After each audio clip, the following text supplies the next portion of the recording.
Hi, Andy. Welcome to the show. Thank you, Lauren. Great to be here. Okay, start by telling the listeners who you are and kind of giving us your 30-second elevator pitch. Sure. Back in 2018, I started a podcast called Second Act Stories. Every 2 weeks, we interview someone who's made a major change in their life, trying to find something in a second act, something more rewarding, something more interesting. And we tell their stories every 2 weeks, and it's a fascinating group of people to interview. What is the kind of like current state of work and why do you think we're seeing, just more interest or popularity around second acts? Maybe they've been around forever, but I feel like whenever you hear someone say they've had a second act, it's like you're immediately drawn to like, okay, what's your story and how did you do it? Yeah, I think a lot of it is people are sort of questioning what they want to do. Gallup does a survey. They find that about 23% of Americans are thriving and love their work, and the other 77% That's not are very many. unhappy to a certain level. And I think people are starting to see, gee, I have a choice. In the past, when I was growing up, sort of like you stayed in a company for, 20, 30, 40 years, and that's not the case anymore. People make changes more rapidly. Yeah, do you think that, I mean, obviously, I think COVID, second acts were already a thing. I feel like you would hear about the person who like went to law school and decided they didn't want to be a lawyer, like these kind of like more stereotypical, like I was trained to do this one thing. And so that I feel like was kind of the pre-COVID. After COVID, I feel like you hear of people who are like, they quit their job for a period of time and then did something different. They're starting businesses, they're going back. Like when you think of a second act or in the people you're kind of describing or studying, what is it? Is it like a big career change? Is it maybe like a career break? What is the act that they're Yeah, always doing? most of the people we interview, they want to do something more meaningful with their life. Something they enjoy, but also something that has intrinsic external value. And so it's like someone who used to be a telephone repairman who now designs women's shoes. An investment banker who now is a public school teacher in New York City. My favorite one is one we have coming up right now. Someone who's a real estate agent and now is a python huntress. She goes into the Florida Everglades and basically finds and kills pythons because they're an invasive species there. So Oh that's my a God. pretty dramatic That's such a change. big no for me. Like I just like have goosebumps even hearing Okay. this. You don't have to change to that job. Yeah, no thing. Oh my gosh. I mean, I had no idea that was even a job though, which is kind of interesting. Mhm. I, so with second acts, usually it's like leaving your current career and thinking about the next thing. This is fun. What other like memorable ones have you interviewed? One of my favorite ones is an NFL defensive lineman who his ankle just got shattered in practice one day and he couldn't play football anymore. So he became a professional opera singer, Juilliard trained, Wow. and he makes a living as an opera singer now. So that would certainly be at the top of the list. But like a corporate attorney who now is a Methodist minister would be another one. I mean, there are a lot of people who were attorneys and switched to something else. That's a very popular change. But just some really interesting changes. So I know you have a second act story, which is what inspired your interest in this. What's your second act story? So I went about this a little bit differently. I worked for 30 plus years managing a public relations and marketing firm, and I'm still somewhat involved in it. But I said, when I start a second act, I want to try multiple things at the same time. So I started this podcast. It's been remarkably fun and successful, and that was sort of step number one. I've always loved to run, so I decided I wanted to coach a high school cross country team. And I did that as an assistant coach for a while, and now I have my own team. It's actually an elementary and middle school team, but that's been tremendously enjoyable. I I wanted to try my hand as an entrepreneur, so I started a company. That was a complete failure. It did not work. So we move on from that one. I wanted to try my hand in local politics. That was also a failure and did not work terribly well. But finally, then, at the age of 62, which is how I am now, my wife and I opted to adopt a 12-year-old girl, and we did that late in life, and that's been incredibly rewarding and fun. Yeah, absolutely. I'm curious, for someone who's listening, who's thinking, I'm ready for a second act. I'm not fulfilled in my career, but also I have to be realistic. I can't pay the bills on purpose. What's your advice? Like, where do they start in the process of trying to figure out what second act to pursue? Well, here's one of the most interesting things about this, Lauren. We found that in our interviews, there are two groups of people. There are planners and there are leapers.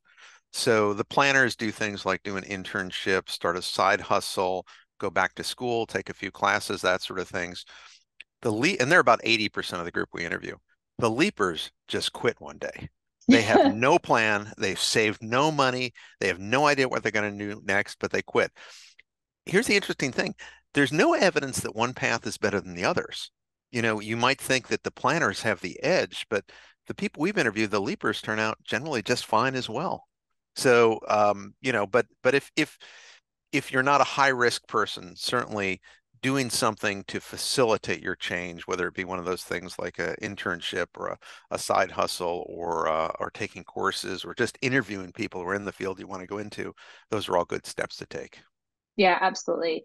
Is a second act like obviously we talk about career transitions on this podcast. Is a second act something that happens like the name that we call a career transition only when it happens later in life? Or do you think second acts are things people can have early on in their career or the middle of their career? Yeah, no, we tend to interview people probably in their 40s, 50s, and 60s, even up to 80. But I've also interviewed people in their 20s who have done something for 5 or 10 years and then decided it wasn't for them and just do something completely different. My one of my most recent episodes that will be coming out is someone who was a salesman basically for about 10 years, and then now he owns and operates an exotic pet store that focuses mainly on reptiles. So, it can come in your 20s or early 30s as well. Yeah.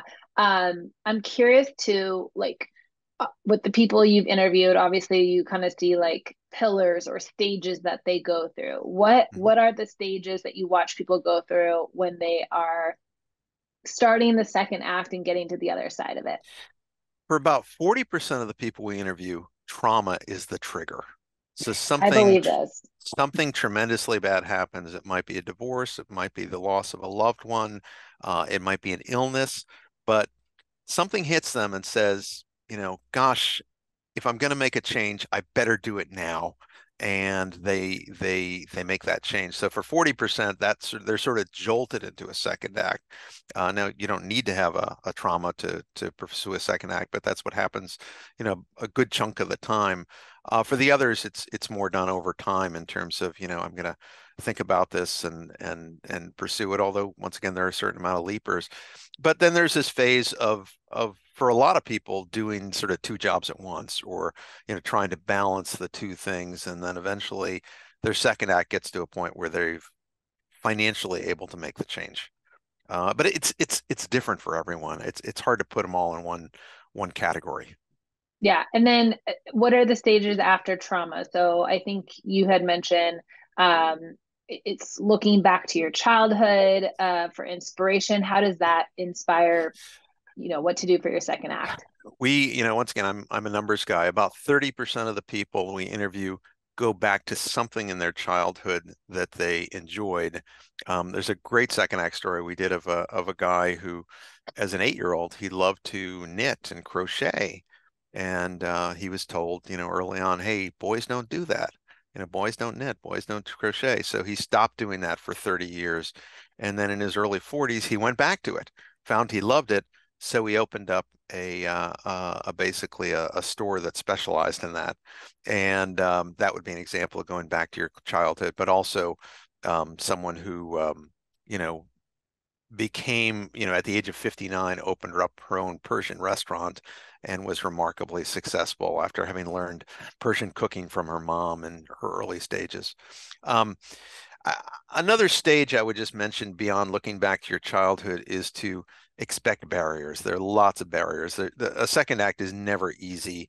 There are always, things that hit you, and you have to make an adjustment or a transition or move in a different direction slightly. So we like to say a second act is rarely a straight line.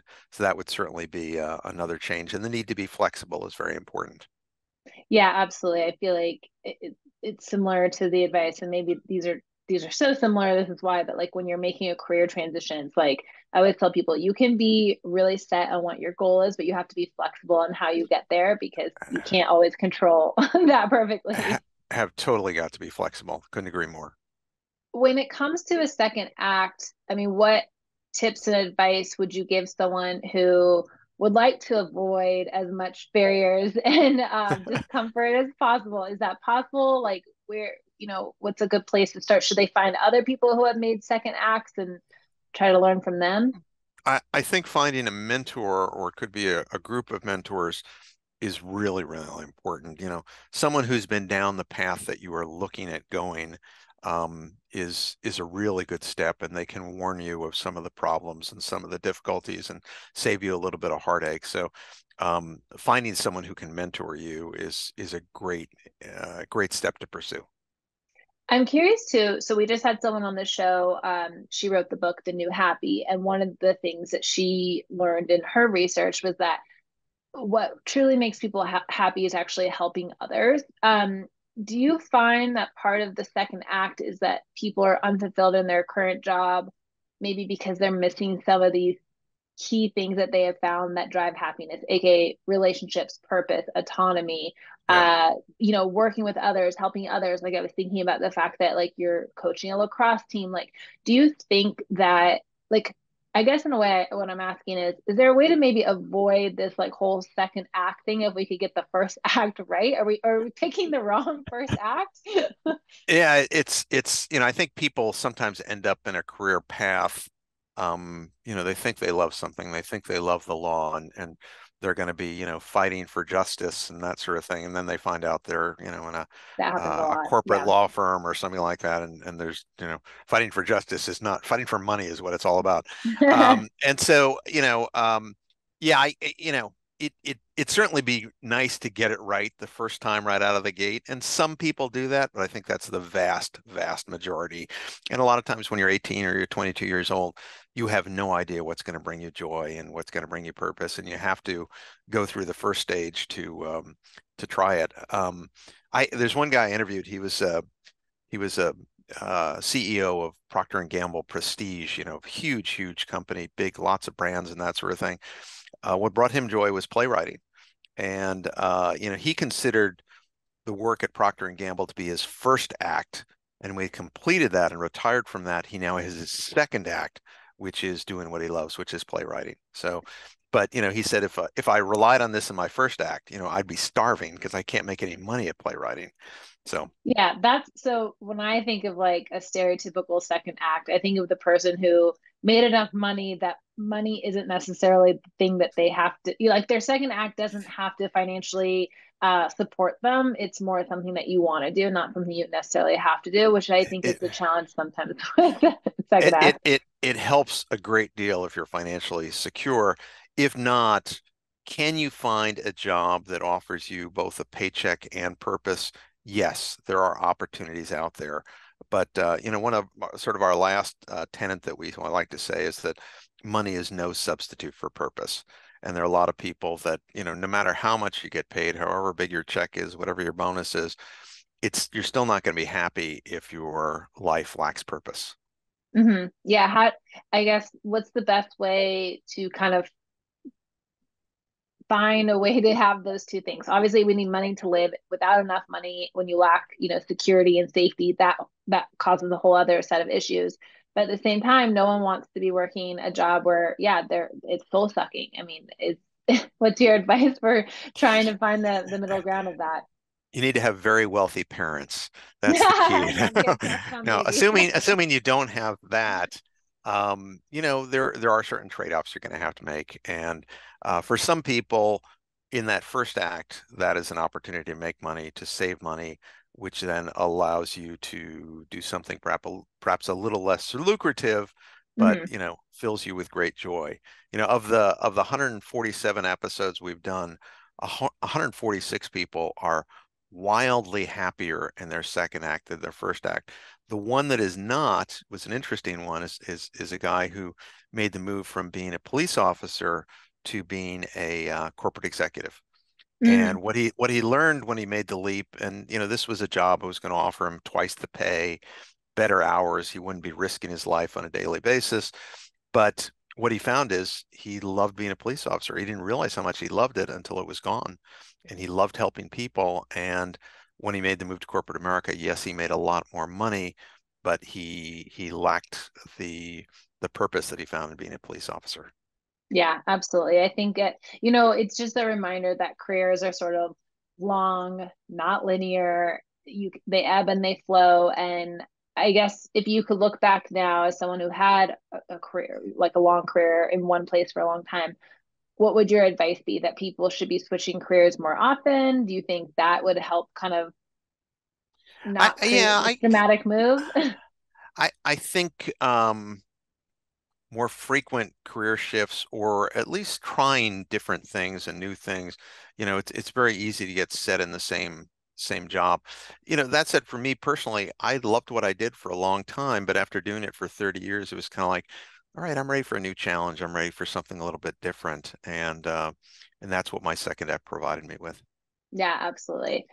Well, I love the story of second acts, and like I said, I think when you hear people say like this is my second act, you're naturally so drawn to it because it seems like such a brave, out of the ordinary thing to do. And also, I think selfishly, people are always kind of curious, like, oh, maybe I should have a second act. What's yours to see if it will inspire mine?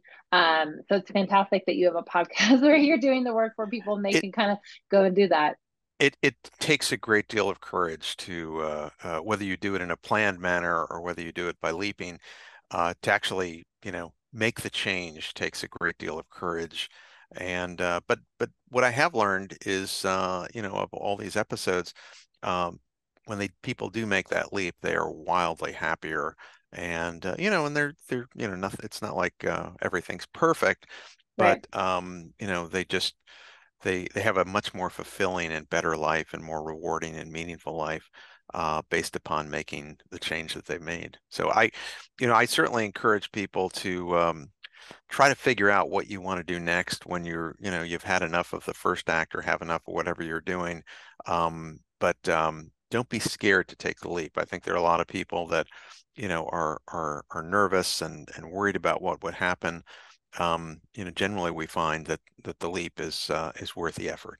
Yeah, we had an episode, and I'll put this in the show notes, and it was a woman who quit her very lucrative big time NPR job without a plan B, and she has a great story of sort of like how that worked out. And then I'll also put in the show notes.